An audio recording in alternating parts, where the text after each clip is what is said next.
In many situations, when we think about a love triangle, we think of three people that are in mutual agreement with having a romantic or physical relationship. Well, in Peter Fabio's case, he was the one to suffer the consequences of said love triangle. If you want to know more about this case, please continue watching.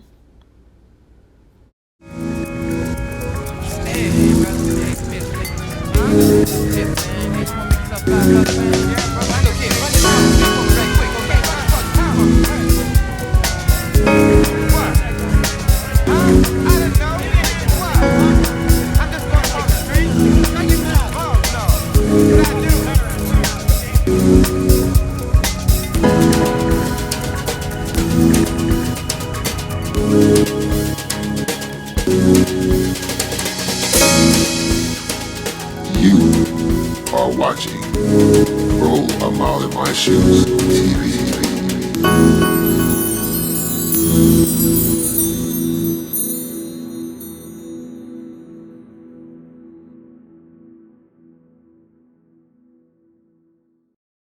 When the couple Betty Fabio and her husband Peter Fabio went to bed on Halloween night of 1957, they thought they were all done with Halloween and the trick-or-treaters that came along with it.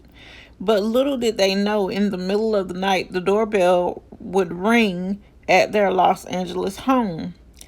Peter then got out of bed, as anyone would when someone's ringing their doorbell, to answer it, and he figured it might be a few more trick-or-treaters that were lagging behind. So he grabbed some candy with him and brought it downstairs to the door.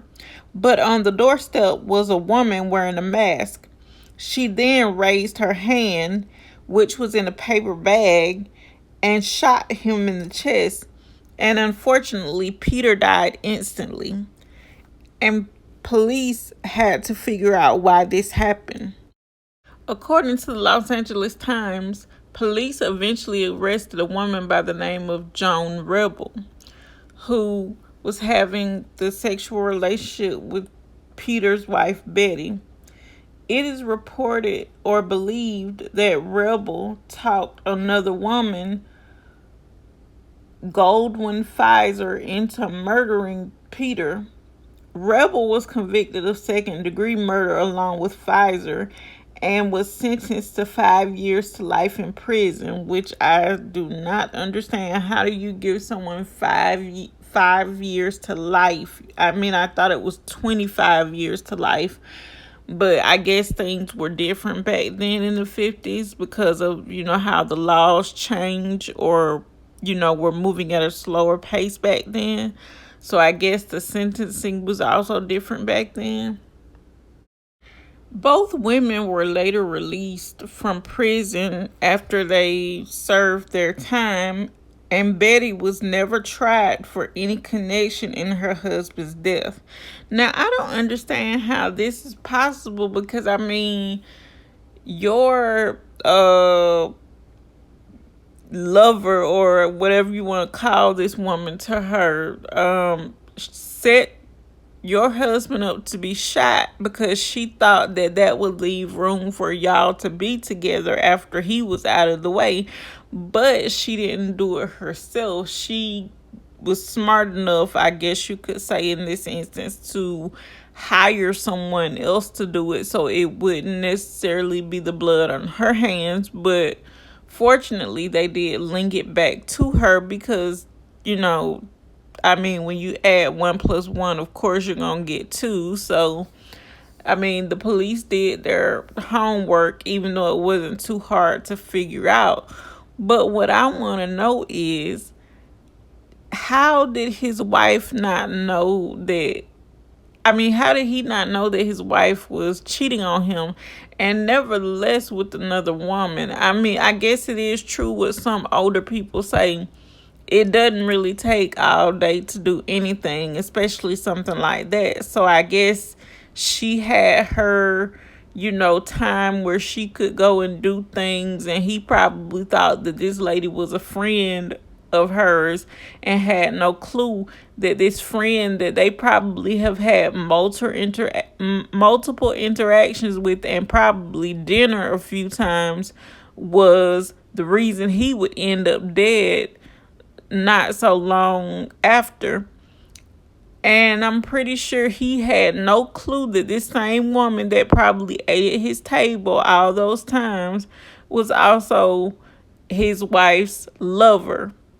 And I mean, I can understand why she might have kept it a secret, because it wasn't as accepted back then, or it really wasn't accepted at all back then to be in love with the person who is the same sex as you are. So she had to kind of keep that under wraps. But for whatever reason, she felt like she had to keep it under wraps.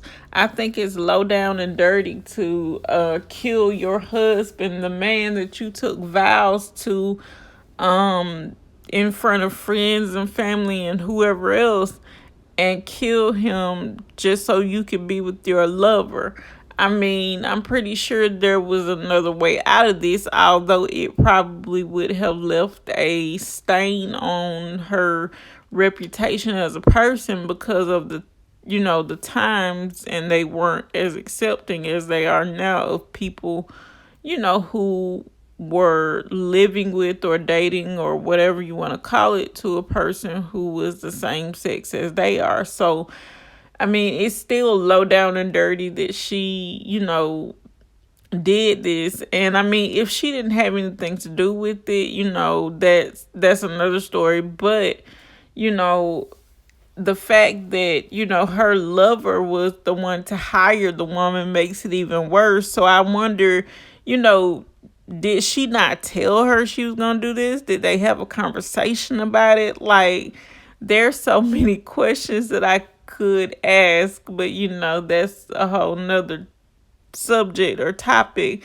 But the one last thing that I'm wondering is, after they were released from prison after doing their time, or after the lady Rebel was released after doing her time, did they eventually get back together, or what happened to that? That would be an interesting follow up to the story to find out. But if you guys like this video, please don't forget to leave me a like, leave me a comment down in the comment section below on your thoughts on all of this, and let me know what you think. And if you haven't already, please don't forget to hit that subscribe button and stick around, and so you can see these cases that I'm covering. But until next time, guys, I'll see you on the next one.